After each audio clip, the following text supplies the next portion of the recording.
be enjoyed. Music's something that we all take part in from day to day.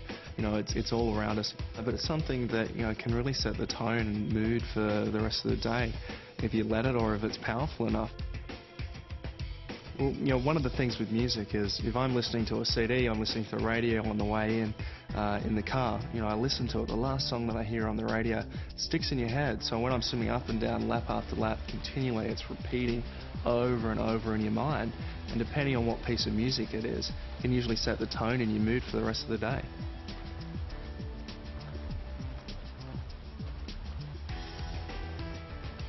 You know, I enjoy this wide variety of music, whether it goes from one extreme where it's dance to, you know, the heavier type grunge or punk.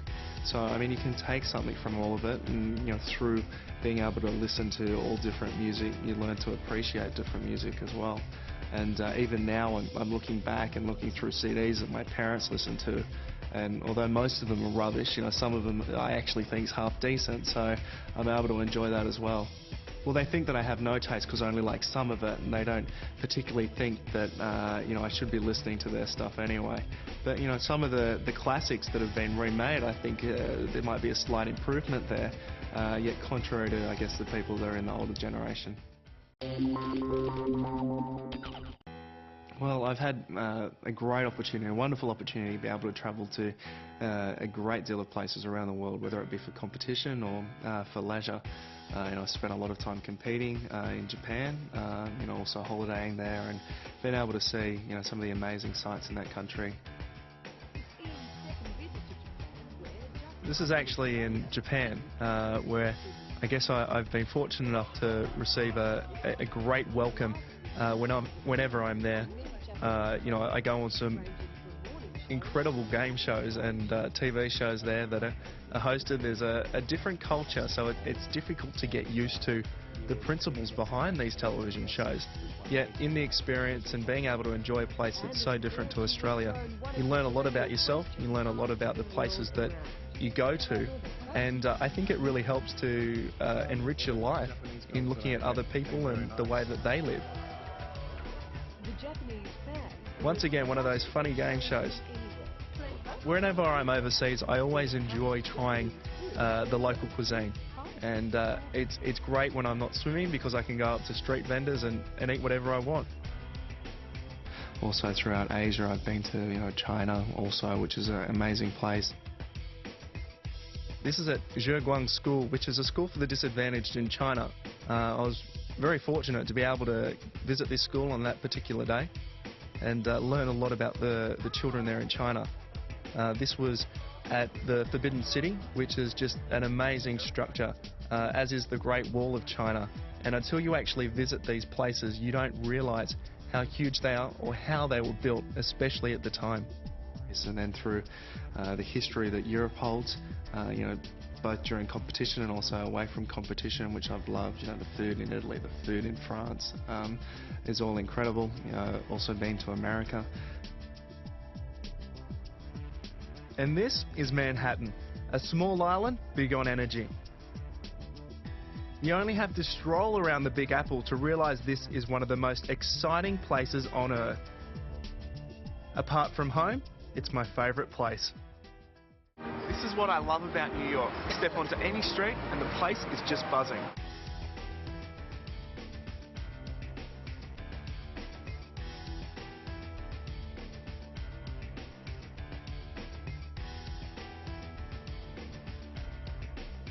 Aren't you that famous swimsuit model? Oh, you're very familiar. Where do I go when I'm in town?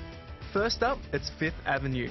With all the famous buildings and stalls, it's like stepping out onto a movie set.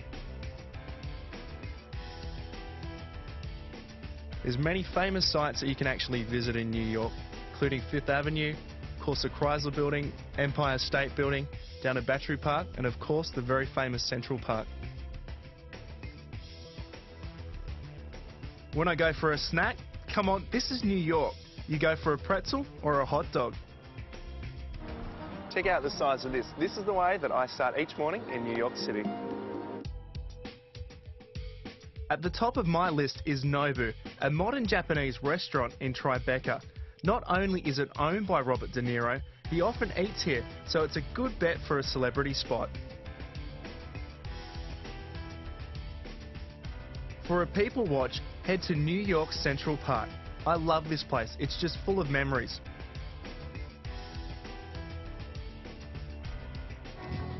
This is actually where I first learned to skate. The only thing wrong with it is all the little kids are a whole lot better than me. I guess I'm no slouch in the pool, but when it comes to the ice, that's a different story.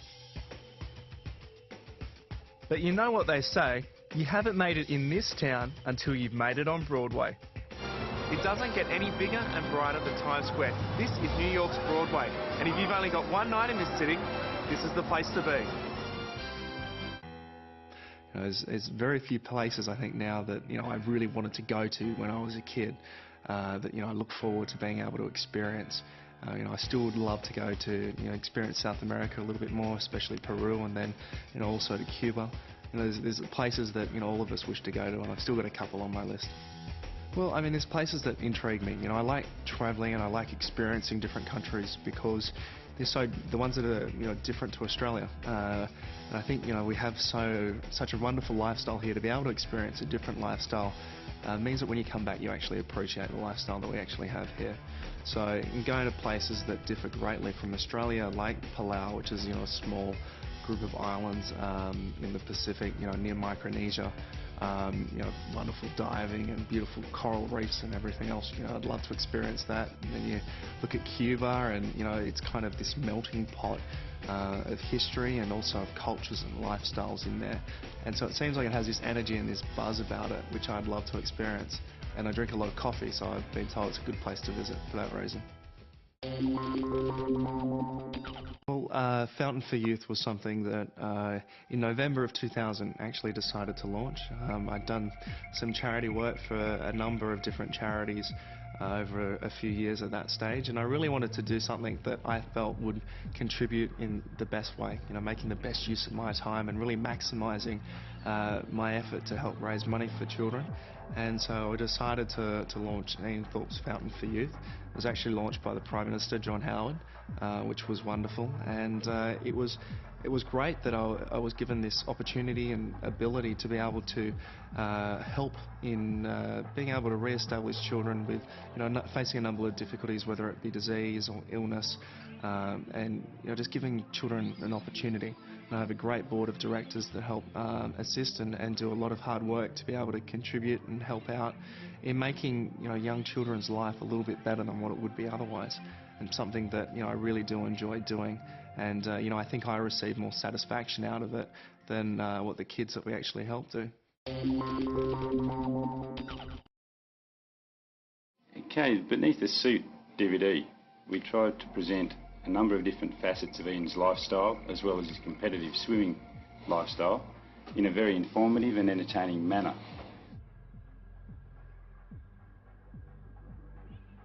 Some good sketches there, Dean. These were the initial sketches that Dean brought to Fusion.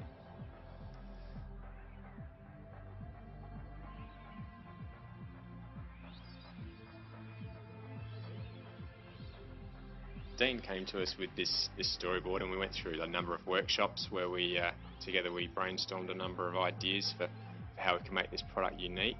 That was a fun process that we all enjoyed. We felt that we came up with some pretty fantastic ideas which have made this product something unique.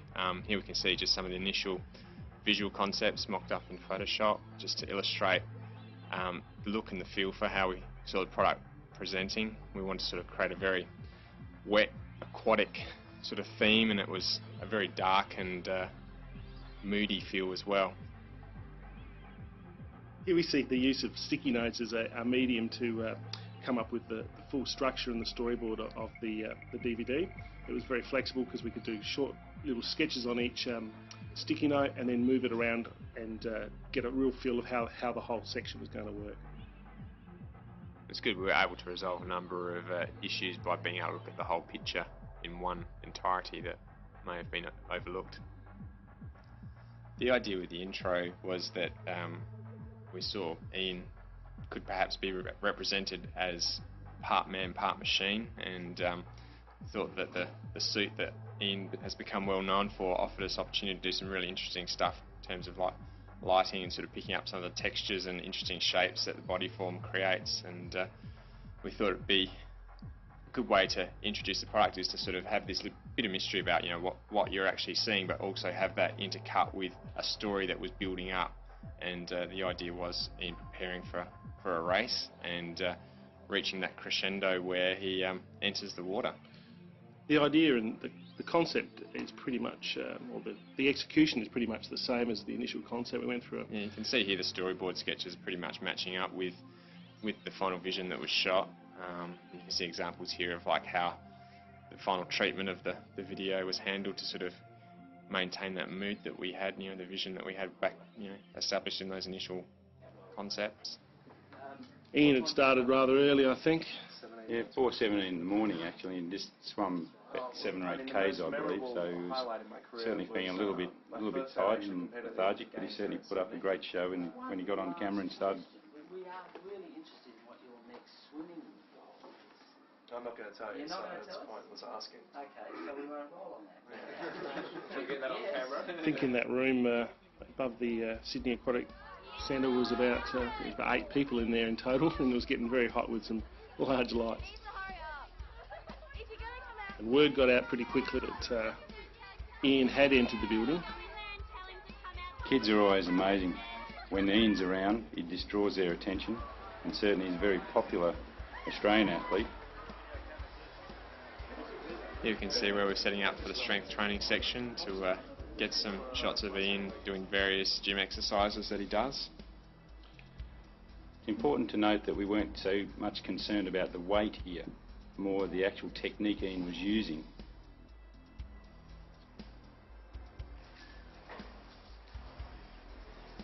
As you can see here, Dean illustrating some fine sit-ups.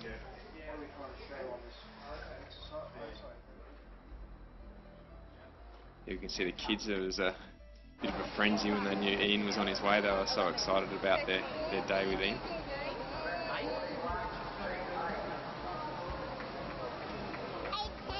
Okay.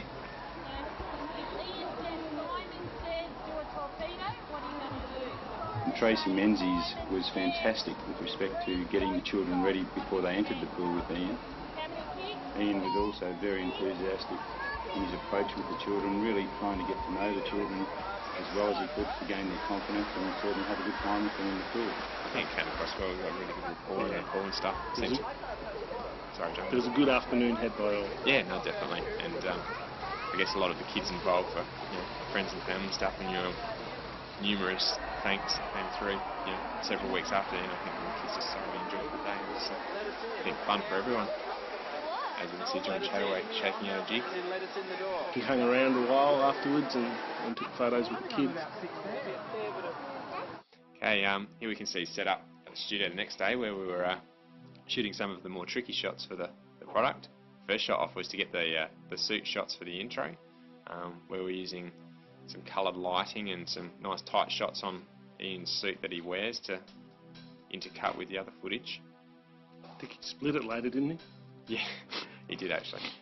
The platform that you're seeing here in this shot, it was custom made to allow Ian to present the swimming technique in a very specific manner so that it could be broken down into 5 critical elements. We took a number of approaches to working out how we were going to shoot Ian swimming behind a blue screen, and this was the one we ended up going with. Initially we had thought about using a harness to hang him from. It wasn't as natural. It didn't allow natural movement, whereas lying on the platform, which is only a foot wide but still 5 foot high, it allowed him to get a better rotation with his upper body and certainly keep some level of image of buoyancy, which when dropped into the computer-generated images allowed him to be a lot more accurate with the technique.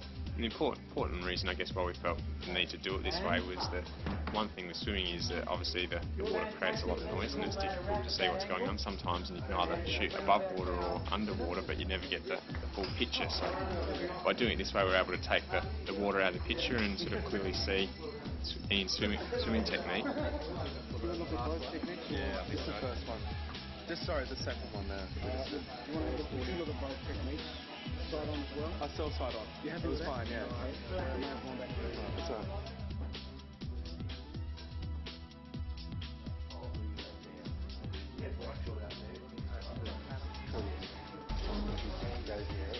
Ian basically had a lot of involvement in looking at the vision to determine what was going to be captured. He's very strong on his own personal analysis about how he presents on camera with the swimming technique. And you saw the final composited images there. Here we can see the setup for the warm-up section, which was one of the sections that we're really happy with the way that pulled together. The disc with the 8 thorpies, sort of an interesting way to present a fairly dry subject matter, and just showing the different warm-up exercises that Ian does before a race. And really utilising the interactivity of a DVD disc. One of the exclusive features of the product allows us to present the variety of medals that Ian has won at various championships. And as a result of having that ability to show them, we're very keen to present the medal in its best possible manner. It always incites a lot of enthusiasm. John and Dean, Here we have the genuine Ian Thorp They're gold. fantastic. They're good. Icons, I guess you could say. Of John and Dean, that is. That's right.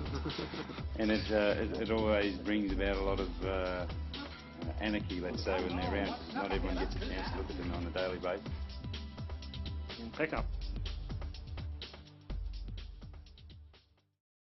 The next day, which was an early start for all, by this stage I think we're all starting to look a little bit tired and worse for wear. Beery-eyed.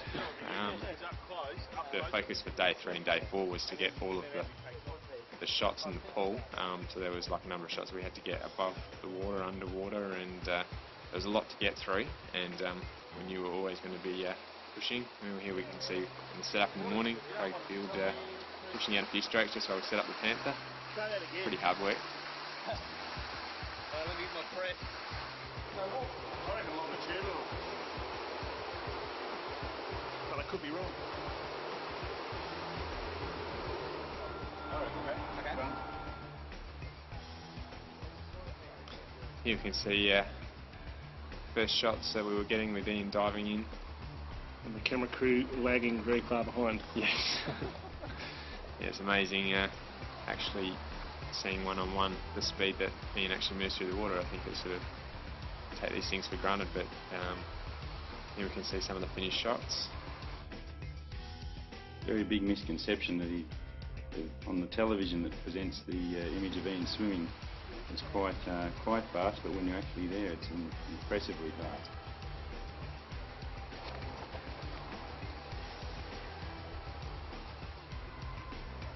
It's constantly an interactive process where bouncing ideas off each other to improve the shots. We had 2 cameras running that day, so we could film as twice as much as possible. Okay, here day 4 now, where we had to get all the shots that we had planned that we didn't have yet, so we had a big day packed in here, number above ground, underground, underwater, everything going on. Here we can just see the Jimmy Jib set up where we got some fantastic shots. The Jimmy Jib is basically a long arm that allows a full remote control of the camera, so you can tilt it in all directions, and it allowed us to get right over the pool and get some shots that perhaps not normally is shown in swimming. Unfortunate one stage where the operators got a little bit excited and went in for a quick drink, but it was all okay.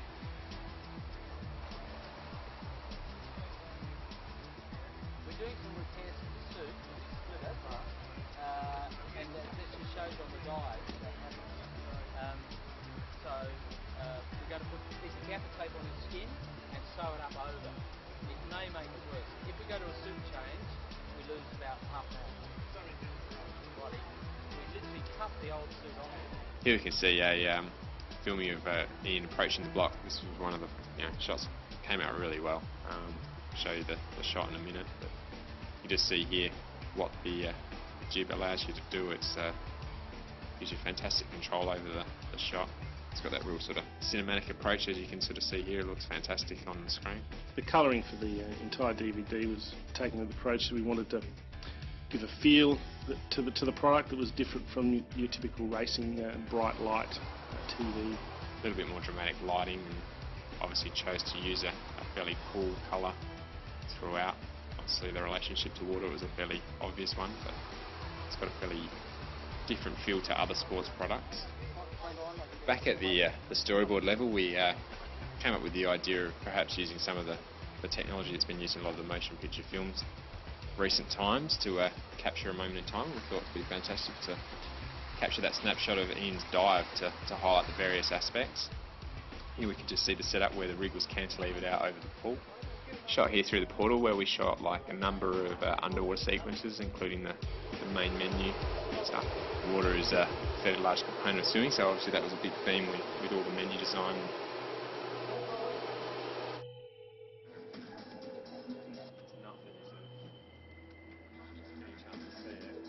Yeah, it's better. No, but if it goes bang, you can recognise it. Because before it was too fleeting and you sort of going... Here we can see some of the finished shots for the intro. See some shots of some of the guys working away. See some DVD authoring going on here, and some of the graphic design that was bringing the menus together. Here we see John working away on the audio. Popping away. That's the stand-in swimmer. I'd say the majority of the work probably was done in post-production. While the film shoot was a hectic 4 days, the hours spent in graphics, sound, DVD authoring, and then taking the footage shot was an immense job.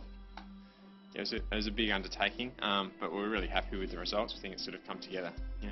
As we all sort of, hope, we sort of talk about, I guess, the vision that we had when we sort of all first came together, and we think, done a good job of, being true to that.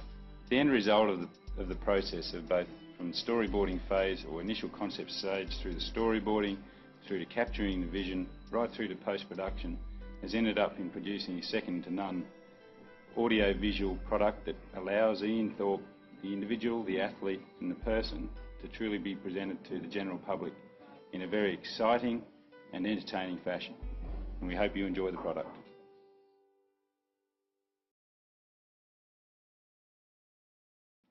It was important for us to get exactly what we were looking for. Which is really dumb stuff, because Grant's got me on.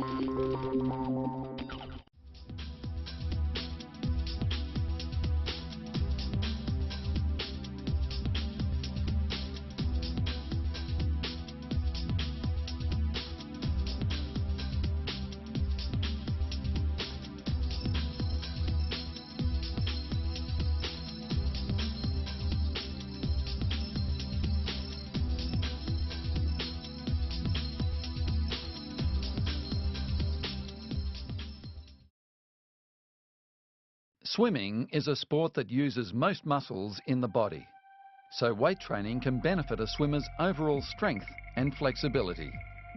It's highly recommended that all weight training should be done under the supervision of an expert. All individuals, regardless of age, intending to begin a weight training program should first consult their physician.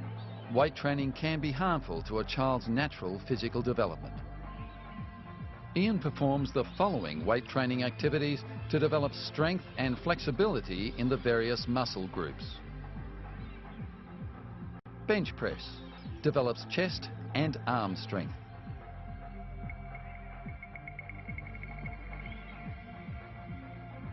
Ian spends a considerable amount of time in the gym, doing weight training to maintain his condition, prevent injuries, develop strength and flexibility.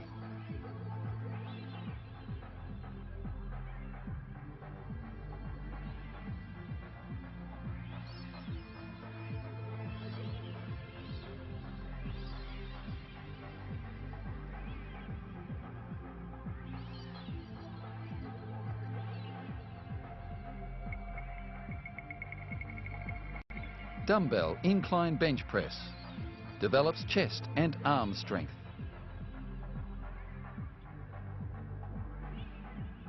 The weights that Ian lifts, the activities he undertakes, and the repetitions that he performs are all decided by qualified professionals who assist Ian and his coach in determining what his goals are for the gym program.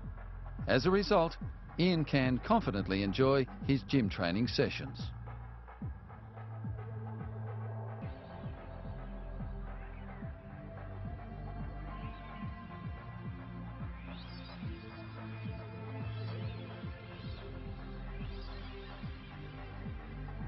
Bent over single arm rows. Develops upper back and shoulder strength.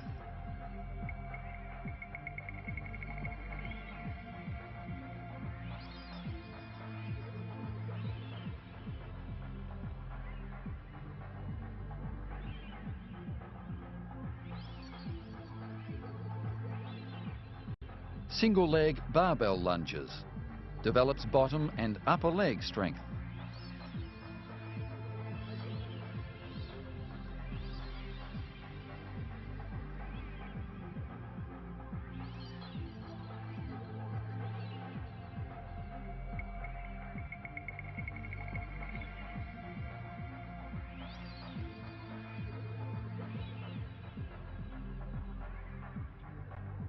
Abdominal crunches.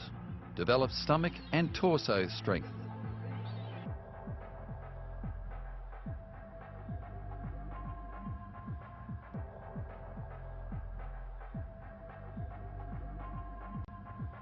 Russian twists. Develops side torso, abdominal and lower back strength.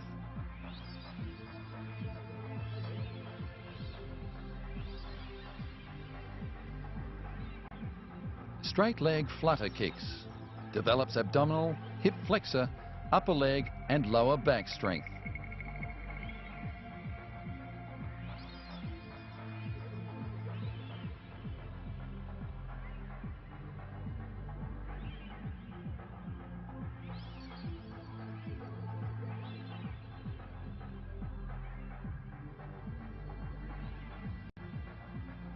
Reverse crunches. Develops hip flexor and abdominal strength.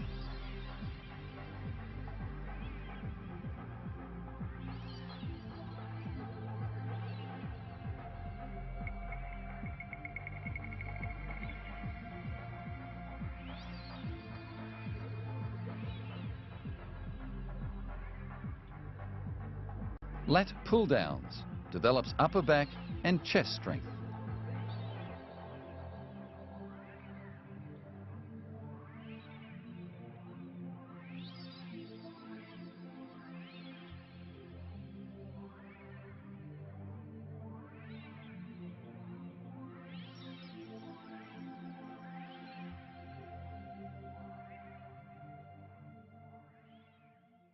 Ian has identified 5 important elements to the freestyle stroke.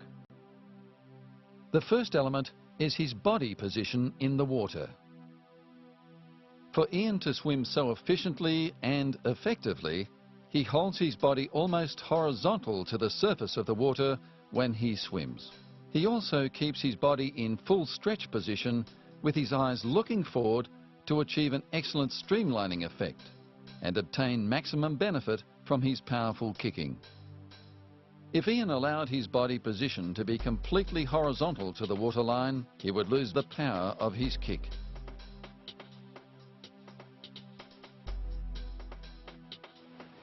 The second element of the freestyle stroke is breathing.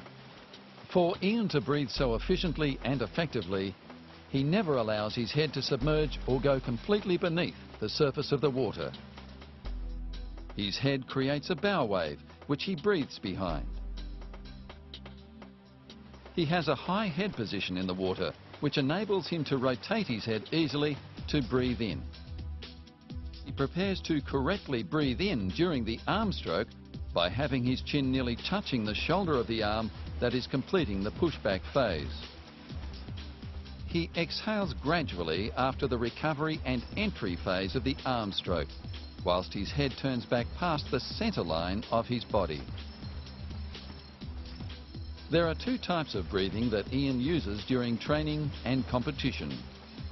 The first is bilateral breathing, where Ian breathes to both sides, 1 in 3 strokes. The second is unilateral, where Ian breathes only to one side, 1 in 2 strokes. The third element is the arm stroke. Ian is considered to have one of the most efficient swimming techniques of all time. Contributing to that very efficient technique is his arm stroke. The key elements that make his arm stroke so effective are: he always maintains a long arm stroke. He always keeps his elbows higher than his hands. His hands are always relaxed, and he pulls with the palm of his hand, his forearm and his shoulder. He continues to extend his hand and arm after they enter the water, outstretched in front of his head along the centre line of his body. He performs the pullback phase by scooping the water in front and pulling it back down the centre line of his body, nearly touching his belly with the outstretched thumb. And he gains great force and velocity to his stroke from a strong, lengthy pushback using the full extension of the arm.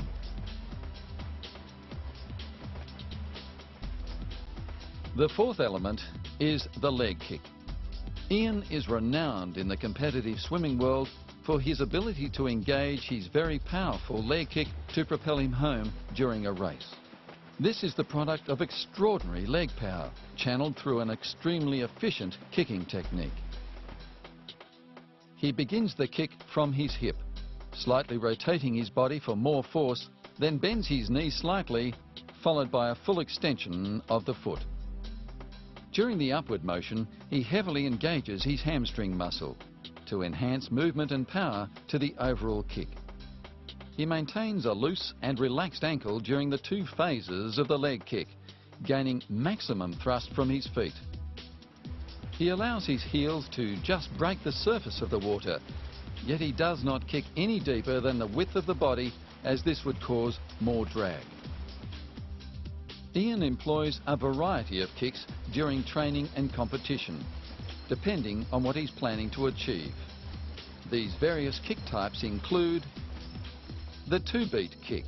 For every arm stroke, there is one kick. The 6-beat kick. For every arm stroke, there are 3 kicks. The 4-beat kick. In between the 2 and 6-beat kick, where one big and one small kick are made to each arm stroke. The fifth element is body rotation. When Ian swims during training or competition, his body naturally rotates or rolls from side to side on its long axis. Ian's body rotation is caused by the rotating action of his arms and is a natural movement. This rotation assists his body to engage the large trunk muscles, making the stroke more efficient. It also helps his arms to recover, allowing his hips and the legs to move naturally with the movement of his body, and his head to turn to breathe. If Ian didn't allow his body to rotate, it would sway from side to side, greatly reducing the efficiency of his stroke and his overall performance in the water. The arm and shoulder rotation stretch warms up the muscles that surround the shoulder joint of the body. These muscles are used continuously during swimming.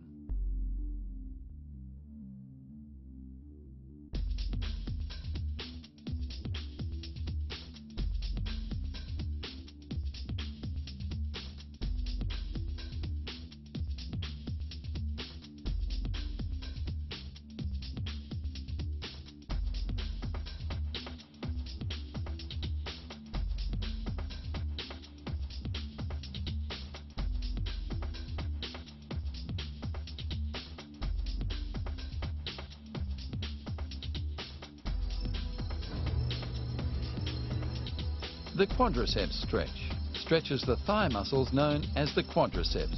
This muscle group is used extensively during the extension or downward thrust phase of the freestyle kick.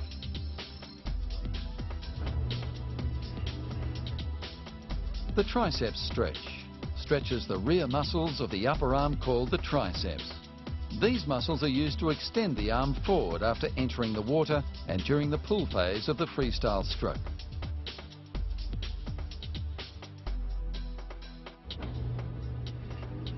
The abdominal stretch stretches the upper, middle and lower front areas of the torso, known as the abdominals.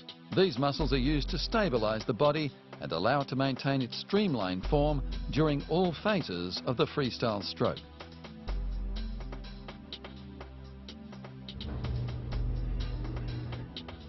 The upper chest or pec stretch stretches the chest or pectoralis muscles that are used heavily during the pull phase of the freestyle stroke.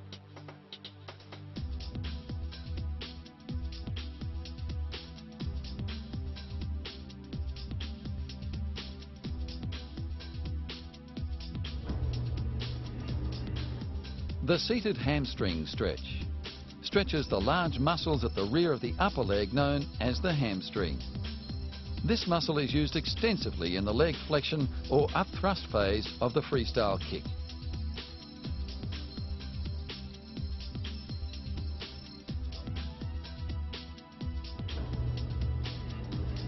The side bend stretch stretches the lateral or side muscles of the trunk and the lower lumbar muscles of the back. These muscle groups are used to stabilise the body and allow it to maintain its streamlined form during all phases of the freestyle stroke.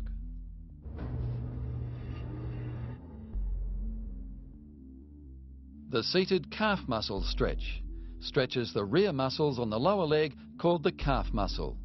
This muscle is used extensively during all phases of the freestyle kick to keep the foot flexed.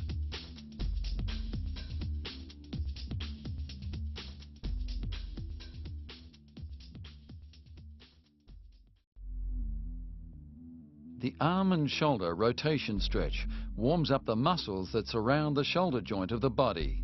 These muscles are used continuously during swimming.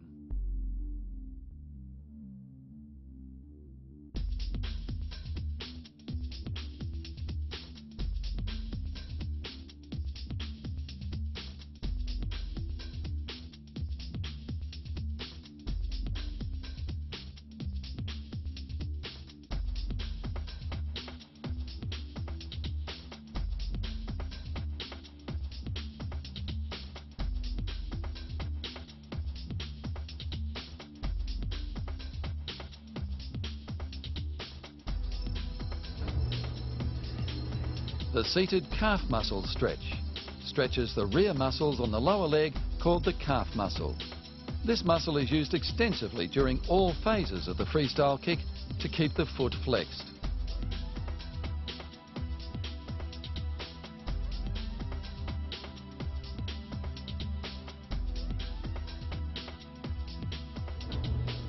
The side bend stretch stretches the lateral or side muscles of the trunk and the lower lumbar muscles of the back.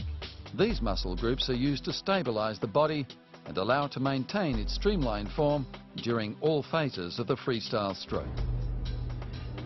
The seated hamstring stretch stretches the large muscles at the rear of the upper leg known as the hamstring.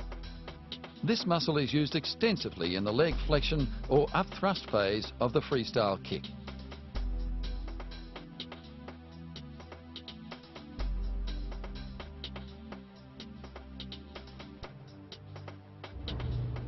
The upper chest or pec stretch stretches the chest or pectoralis muscles that are used heavily during the pull phase of the freestyle stroke.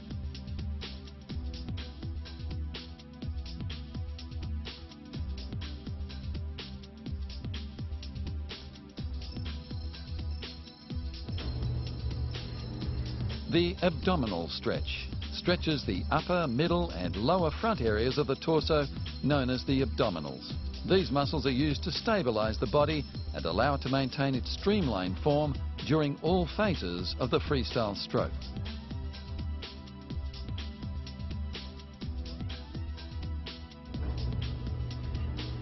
The triceps stretch stretches the rear muscles of the upper arm called the triceps. These muscles are used to extend the arm forward after entering the water and during the pull phase of the freestyle stroke.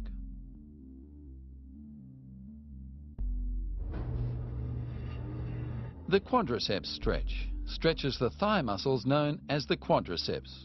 This muscle group is used extensively during the extension or downward thrust phase of the freestyle kick.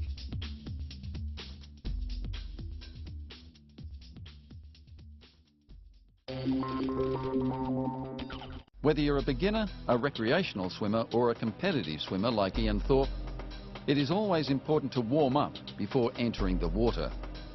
A warm-up should involve a brisk walk or a slow run, followed by a routine of stretching. Remember, stretching helps to improve muscle flexibility and prevent potential injury during swimming. When stretching, try to remember the following important points. Hold the stretch for a minimum of 20 seconds. Breathe easily while performing the stretch. Repeat the stretch at least twice. Do not bounce when you stretch. Stretch to the point of muscle tension, not pain. And stop stretching if you feel any pain. Here we see Ian demonstrating 8 stretches that he includes in his stretching routine.